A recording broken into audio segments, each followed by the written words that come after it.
More than 100 videos released by the Department of Defense under an initiative it calls Pursue, framed as transparency, and by volume it is.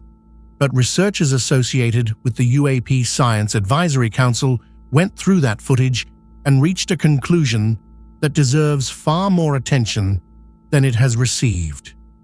The videos, they say, cannot fully resolve unidentified cases and cannot conclusively indicate anomalous velocities, not because the objects are ordinary, because the information required to tell the difference is not in the file.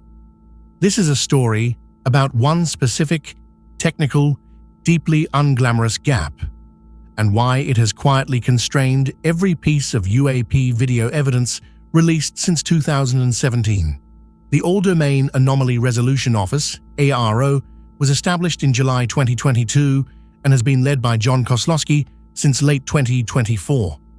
Its most recent annual report to Congress logged 319 UAP reports across its reporting period. Separately, and as a distinct count measuring something different, ARO recorded 50 unmanned aircraft system notifications near nuclear sites in fiscal year 2025, up from 18 the previous year. Two different populations, neither is a subset of the other. What Pursue added was imagery, cockpit captures, targeting pod footage, ground video, posted publicly. What it did not add, according to the analysis, was the underlying sensor telemetry that would make that imagery measurable. Here is the gap, stated plainly.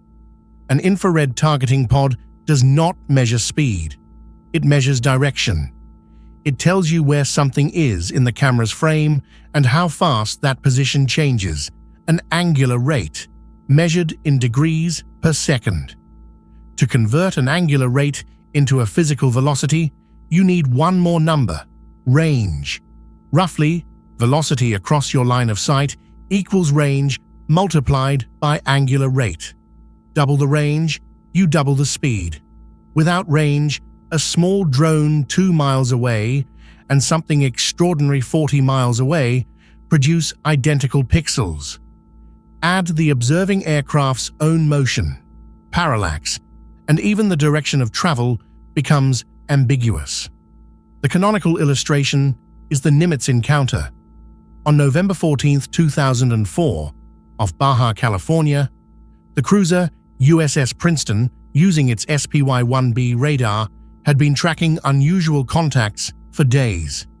Commander David Fravor and Lieutenant Commander Alex Dietrich were vectored to intercept and reported a smooth, white, wingless object over a disturbance in the water. Later that day, Lieutenant Commander Chad Underwood, flying a separate sortie, captured roughly 76 seconds of infrared video with an AT-FLIR pod. That clip became known as FLIR-1. The Navy formally acknowledged its authenticity on April 27, 2020. Fravor testified before the House Oversight Committee on July 26, 2023, calling the object far superior to anything that we had at the time. Now watch what happens to that footage under analysis. The Scientific Coalition for UAP Studies published a forensic analysis in 2019 estimating accelerations on the order of thousands of times gravity. Figures derived